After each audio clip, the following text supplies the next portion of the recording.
Hello everyone, कैसे हो आप सब। आई होप आप सब अच्छे होंगे। लास्ट टाइम हमने अपनी सोशल आइडेंटिटी थ्योरी जो है कंप्लीट कर ली थी और आज हम इंटर ग्रुप रिलेशन में थर्ड थ्योरी करने जा रहे हैं, रिलेटिव डेप्रीवेशन थ्योरी। तो स्टार्ट करते हैं आज की हमारी क्लास।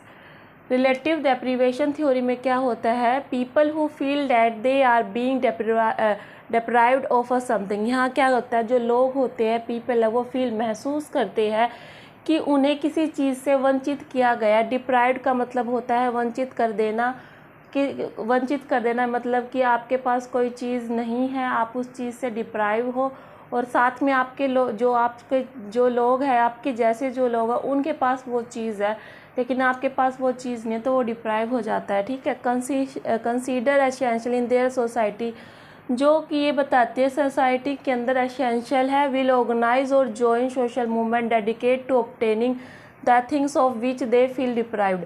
यानी कि इसमें क्या होता है, कोई भी ऐसी चीज़, कोई भी ऐसी थिंग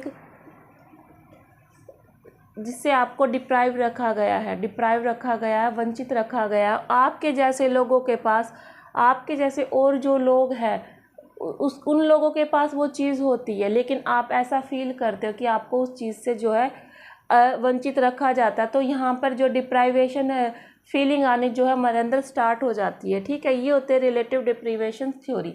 ठीक है। आगे रिलेटिव डिप्रीवेशन कॉन्सेप्ट किसने दिया था, स्टूफर ने दिया था। ठीक है। कॉन्सेप्ट जो था स्टूफर ने दिया था, लेकिन जो एलेबरेट था वो रंसीमैन का नाम ज़्यादा आता है इसके अंदर, रिलेटिव डिप्रीवेशन थ्योरी के अंदर।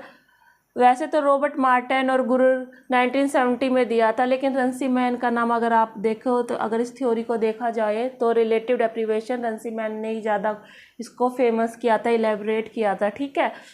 अच्छा, ये क्या कहते हैं, ये भी यही बात कहते हैं कि डिफाइन एज ए एक्चुअल और perceived lack of resources required to maintain the quality of life. ये quality of life consider typically within a group, social economic group. यानी कि इसमें क्या है कि आप एक ग्रुप का आप एक ग्रुप में हो या सोशो इकोनॉमिक ग्रुप में हो। ठीक है। आपके साथ वाले के पास वो सब चीज़ें हैं, लेकिन आपको उस रिसोर्सेज से जो है डिप्राइव रखा गया है। यानी जो आपके लिए रिक्वायर्ड तो है, आप चाहते हो कि वो चीज़ मेरे पास भी हो, लेकिन आपके पास वो चीज़ नहीं है, तो उससे आपको डिप्राइव रखा गया है। वही रिलेटिव डेप्रीवेशन है। ठीक है। जैसे फॉर एग्जांपल के लिए, जैसे दो भाइयों को लगा लो, दो भाइयों में एक के पास जो है आईफोन है लेकिन दूसरे के पास नहीं है, लेकिन है तो दोनों ही भाई वो एक जैसे ही है। ठीक है। लेकिन एक के पास फ़ोन है लेकिन दूसरे के पास नहीं है, यानी वो उस फ़ोन से डिप्राइव हो गया है। ठीक है। उसको वंचित रखा गया है। दूसरे भाई को फ़ोन नहीं मिला और पहले वाले भाई को जो है फ़ोन मिला हुआ। ठीक है। आई होप आपको समझ में आ गया होगा, कोई ऐसी चीज़ जिससे हमें वंचित रखा जाए। ठीक है। अब ये है जो रंसीमैन ने ये 4 रिक्वायर्ड कंडीशन रखी थी डिफाइन करने के लिए रिलेटिव डेप्रीवेशन को। ठीक है। पहली कंडीशन क्या हो जाती है, a person does not have something. एक पर्सन जिसके पास कुछ नहीं है, ये वो पर्सन है जिसके पास कुछ नहीं है, समथिंग। ठीक है। That person know other people who have the thing. और इसको ये पता है, इस पर्सन को ये पता कोई और ये ऐसा पर्सन है जिसके पास वो चीज़ है। सपोज कर लीजिए कि ये वो पर्सन है जिसके पास जो है आईफोन है। ठीक है। ठीक है। इसके पास क्या है, a person does not have something, something में कुछ भी लगा लो कि इसके पास वो आईफोन नहीं है, लेकिन उस पर्सन को ये जानता है जिसके पास जो है आईफोन है। That person want to have the thing. लेकिन ये वाला जो पर्सन है ये चाहता कि काश मेरे पास भी ये ऐसा फ़ोन होता। ठीक है। ये लगा दो राम और ये लगा दो श्याम। ठीक है। और ये राम यहाँ क्या चाहता है कि ये भी ये चाहता है कि मेरे पास भी जो है आईफोन हो। ठीक है।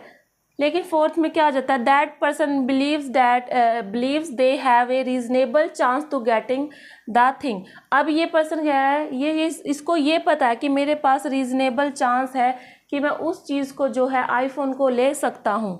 ठीक है।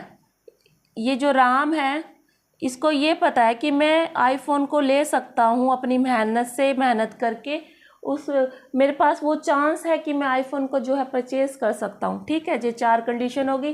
फर्स्ट कंडीशन जिसमें एक पर्सन है जिसके पास कुछ नहीं है, कुछ में आप कुछ भी ऑब्जेक्ट लगा सकते हो, फ़ोन लगा लो, कुछ भी लगा लो, दैट पर्सन नो, अब वो ये जानता है कि उसके नोन में एक और पर्सन है जिसके पास वो आईफोन है, ठीक है, ये शाम है, उसका ही फ्रेंड लगा लो, शाम के पास आईफोन है, that person want to have thing, अब ये पर्सन उसको देख कर ये कहता है कि हाँ मेरे को भी ये चीज़ चाहिए, आईफोन चाहिए, ठीक है। अब फोर्थ में क्या आ जाता है, दैट पर्सन बिलीव, अब उसको ये विश्वास है कि मेरे पास एक रीजनेबल चांस है कि मैं उसको ज़रूर ले लूँगा, मैं अपनी मेहनत करके अपने पैसे को सेव करके उस फ़ोन को मैं ज़रूर ख़रीद सकता हूँ, यानी मेरे अंदर वो कैपेबिलिटी है कि मैं उसको आईफोन को जो है परचेज़ कर लूँ, ठीक है। ये 4 कंडीशन बताई गई थी, रंसी मैन ने बताई थी ये 4 कंडीशन, ठीक है, जो रिलेटिव डिप्रीवेशन को डिफाइन करती है। अगला जाता है, रंसी मैन ने ही टाइप्स दिए थे, इगोइस्टिक रिलेटिव डिप्रीवेशन और दूसरा है fraternalistic relative deprivation. Egoistic relative deprivation में क्या आ जाता है, based on comparison of self with other individual in a same group. इसमें क्या बात कही गई है, आप एक ग्रुप का हिस्सा हो, ठीक है। इगोइस्टिक रिलेटिव डिप्रीवेशन में क्या कहा है, आप एक ग्रुप का हिस्सा हो, ये सपोज कर लीजिए ये मेंबर्स हैं, ठीक है। यहाँ पर आप क्या करते हो, यहाँ पर आप दूसरों से कंपैरिजन करते हो, ठीक है, यहाँ पर क्या करते हैं हम दूसरों से कंपैरिजन करते हैं कि ये लगा लो आप एक ग्रुप का हिस्सा हो, जैसे आप जॉब करते हो, ठीक है, आपको प्रमोशन मिलने वाला था लेकिन आपको प्रमोशन नहीं मिलते हुए आपके जो साथी है उसको प्रमोशन मिल जाता है, लेकिन आप भी उतने ही कैपेबल हो जितना ये है, ठीक है, जितना जैसे ये राम है ना, ये राम है और ये श्याम है, ठीक है, इसको भी इतने ही, ये भी उतना कैपेबल था जितना कि श्याम था और राम था, लेकिन जो है प्रमोशन किसको मिल जाता है, श्याम को, और राम को प्रमोशन जो है नहीं मिल पाता। लेकिन ये बात कह रहा है एक ही ग्रुप में, एक ही ग्रुप के अंदर, ठीक है, ये एक ही ग्रुप था और उसमें जो मेंबर्स अदर है उसको प्रमोशन मिल जाता है, यानी कि उसके पास वो चीज़ आ जाती है और मुझको वहाँ से डिप्राइव्ड रखा गया, यानी उस चीज़ से, प्रमोशन से मुझे क्या रखा गया, वंचित रखा गया है, ठीक है। आई होप क्लियर हो गया होगा इगोइस्टिक रिलेटिव डिप्रीवेशन। सेकंड है फैटर्नलिस्टिक रिलेटिव डिप्रीवेशन। अब इसके अंदर क्या होता है, ये तो एक ग्रुप की बात करता है, यहाँ based on A comparison of A in group with out group. अब वही बात है, इन ग्रुप जो हमारा ग्रुप बोलते हैं और आउट ग्रुप तुम्हारा ग्रुप, उनका ग्रुप बोलते हैं ना, तो इसमें क्या है कि एक ग्रुप का दूसरे ग्रुप के साथ कंपैरिजन किया जाता है, ठीक है, एक ग्रुप का दूसरे ग्रुप के साथ कंपैरिजन किया जाता है। अब इसके राम वाले ग्रुप के पास कोई ऐसी चीज़, पूरा ही ग्रुप लगा लो जिसमें 5-6 बंदे हैं, पर्सन है, मेंबर्स है, और एक ये ग्रुप लगा लो, ये लगा लो, कुछ भी लगा लो, शाम का ही लगा लियो, उसने अपना अलग ग्रुप बना लिया, ठीक है, ये उसका शाम का ग्रुप है।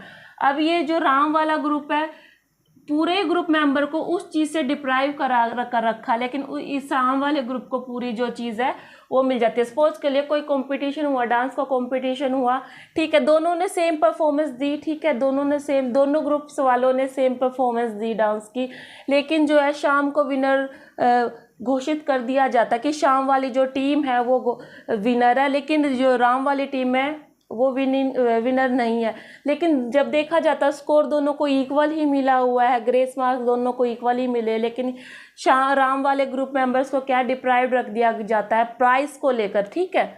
चलो ठीक है, ये हो गया, यानी एक फर्टर्नलिस्टिक रिलेटिव डिप्रीवेशन के अंदर क्या था, ग्रुप के अंदर कंपैरिजन किया जाता है, इन ग्रुप और out group. Egoistic relative deprivation के अंदर क्या किया जाता है कि ग्रुप के अंदर ही जो है कंपैरिजन किया जाता है।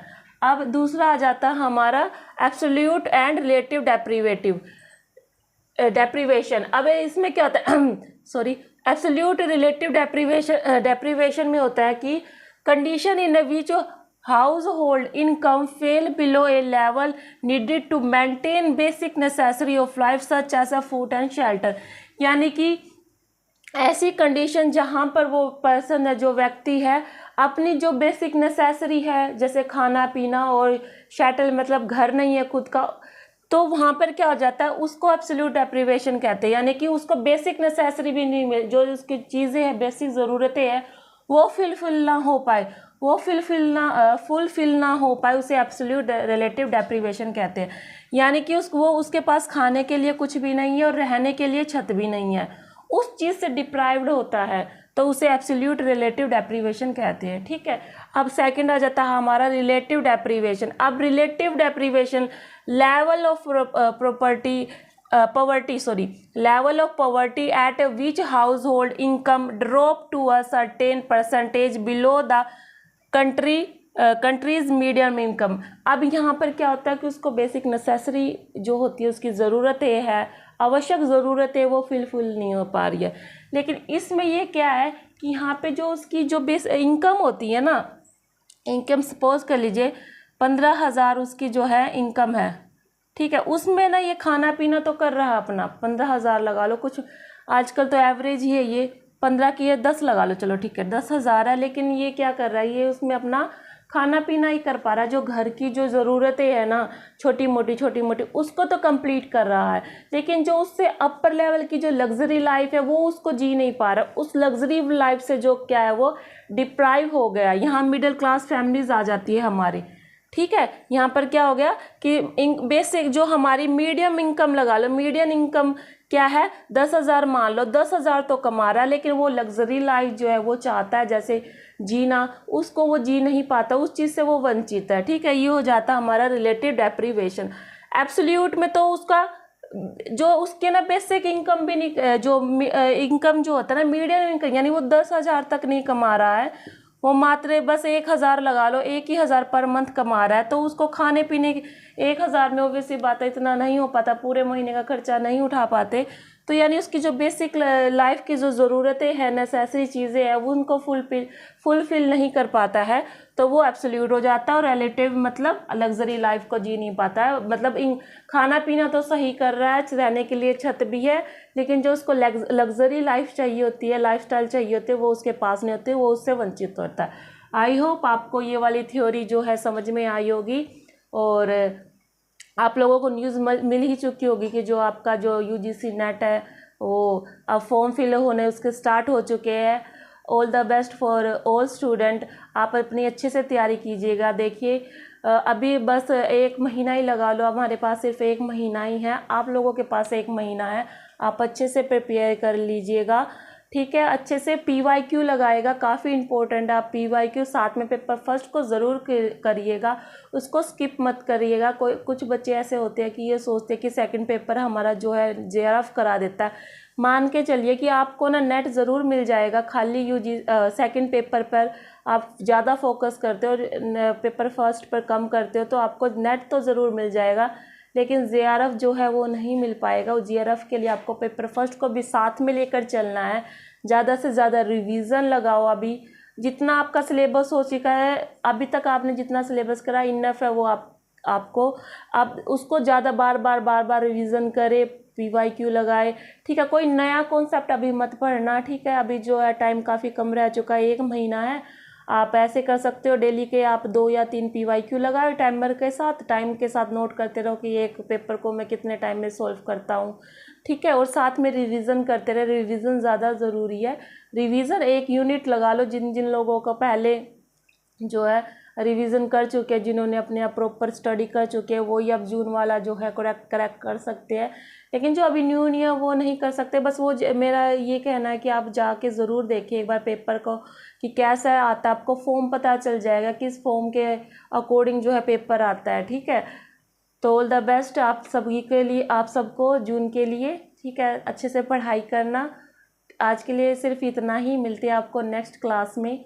Thank you.